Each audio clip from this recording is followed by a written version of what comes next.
1971 کے عہد نامے کے رو سے سکم کو بھارت میں شامل کر لیا گیا۔ Bhutan. Governor general Warren Hastings کے دور میں بھوٹان کے ساتھ انگریزوں کے دوستانہ تعلقات تھے، لیکن سن 1814 میں ایسلے ایڈن اور 1865 میں انگریزوں نے بھوٹان پر 2 دفعہ حملے کیے اور بھوٹان کا ایک بڑا حصہ اپنے قبضے میں کر لیا۔ 1910 میں بھوٹان کے بادشاہ نے انگریزوں کو تجارتی اور خارجہ پالیسی کے اقتدار دے دیے، جس کے بدلے انگریز بادشاہ کی حفاظت کرتے تھے۔ 8 اگست 1949 کو یہی اقتدار بھارت کو حاصل ہوئے۔ روس کی گھیرا بندی میں تبت کافی اہمیت رکھتا تھا، اس لیے انگریز اور فرانس اپنا اقتدار تبت پر قائم کرنا چاہتے تھے۔ تبت میں اس دور میں دلائی لاما کی حکومت ہوا کرتی تھی۔ انگریز اور فرانس کے درمیان تبت کو لے کر جنگ بھی ہوئی، لیکن دلائی لاما نے چین کی ماتحتی قبول کی۔ چلیے ابھی بات کرتے ہیں افریقہ میں یورپی نو آبادیات کی۔ ایشیا کی ہی طرح افریقہ میں بھی یورپی باشندے پہنچے۔ دلدلی مٹی، دور دور تک پھیلا ہوا ریگستان، اس طرح کا ماحول یورپی لوگوں کے لیے نیا تھا۔ بیلجیم کے بادشاہ لیوپولڈ نے کانگو کا علاقہ فتح کیا تھا۔ 1876 میں بادشاہ نے بروسیلس میں ایک کانفرنس منعقد کی، جہاں یورپ کے تمام ماہرین جغرافیہ اور سائنسداں شامل ہوئے۔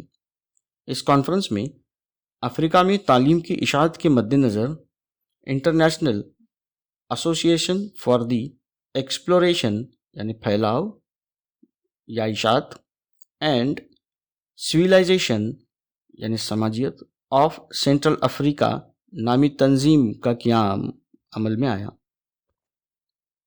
1884 میں برلن میں یورپی ممالکوں کی ایک کانفرنس بلائی گئی۔ اس کانفرنس میں افریقہ میں دستیاب مواقع کے بارے میں بات ہوئی۔ کہا جاتا ہے کہ اس کانفرنس کا اصل مقصد افریقہ کو آپس میں امن کے ساتھ بانٹنے کا تھا۔ برلن کانفرنس میں کانگو کو آزادانہ ملک کی حیثیت دی گئی اور ساتھ ہی یہ قرار پایا کہ اگر کوئی ملک افریقہ میں انسانی یا قدرتی وسائل کا صحیح استعمال نہ کر سکا تو وہ اس علاقے کو کسی دوسرے یورپی علاقے کو سونپ دے گا۔ یعنی اگر کوئی افریقہ میں اپنی نو آبادیات کو قائم نہیں کرنا چاہتا یا اپنی نو آبادیات ختم کرنا چاہتا ہے تو وہ اپنی نو آبادیاتی علاقے کو یورپ کے ہی کسی دوسرے ملک کو سونپ دے گا۔ جارج ٹابمن گولڈی اس برطانوی تاجر نے برطانیہ میں یونائٹڈ افریقن نامی کمپنی قائم کی۔ اس کمپنی کو نائجیریا میں تجارت کرنے کی سند ملی۔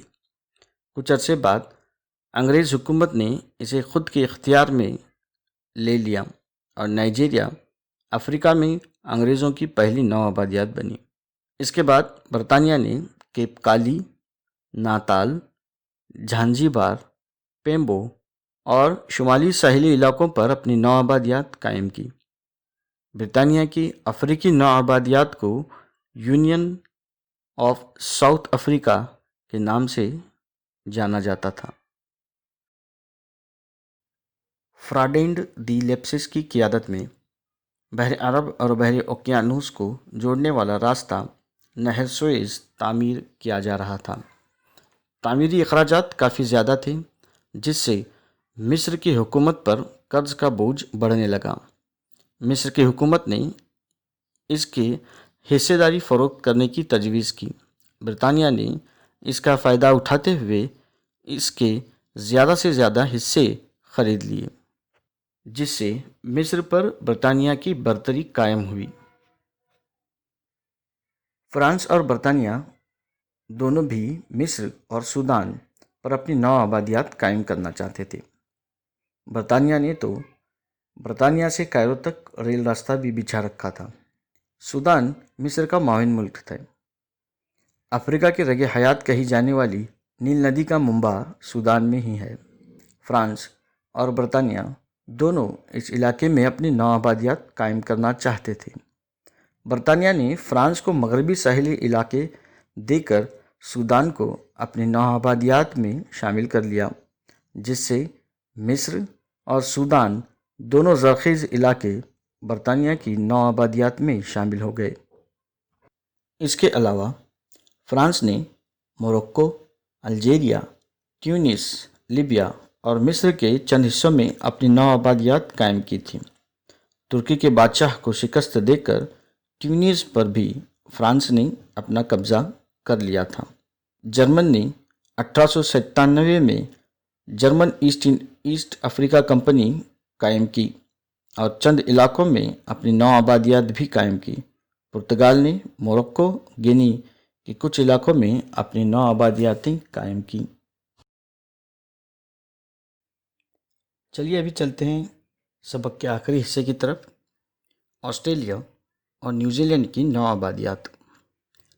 18ویں صدی میں برطانیہ سے بے دخل مجرموں نے آسٹریلیا میں پہلی نوآبادیات قائم کی۔ سن 1909 میں جزیرہ تسمانیہ اور نیوزی لینڈ کو علیحدہ کرتے ہوئے برطانیہ نے یہاں دو نوآبادیاتیں قائم کی۔ تسمانیہ اور اس کے آس پاس کے جزیروں کو ملا کر ایک جمہوری آزادانہ ملک آسٹریلیا کا قیام عمل میں آیا۔ برطانیہ کے بادشاہ نے یہاں پارلیمانی حکومت قائم کی اور شاہی نمائندے کے طور پر گورنر کا انتخاب کیا۔ وہیں دوسری طرف سن 1907 میں نیوزی لینڈ کو خود مختار ملک کا درجہ دیا گیا۔ نیوزی لینڈ کی نوآبادیات نے جمہوری طرز کی حکومت اپنائی۔ یہاں باقاعدہ انتخاب ہوا کرتے۔ حکومت کی جانب سے نقل و حمل، طبی سہولیات، صحت کے انشورنس وغیرہ جیسے سہولیات اس دور میں عوام کو دی جاتی تھی۔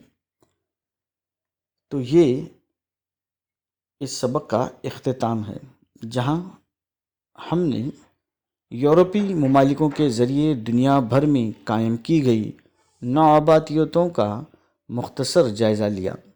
آگے کی سبق میں ہندوستان میں یورپی نوآبادیات، اس کے بارے میں معلومات حاصل کریں گے۔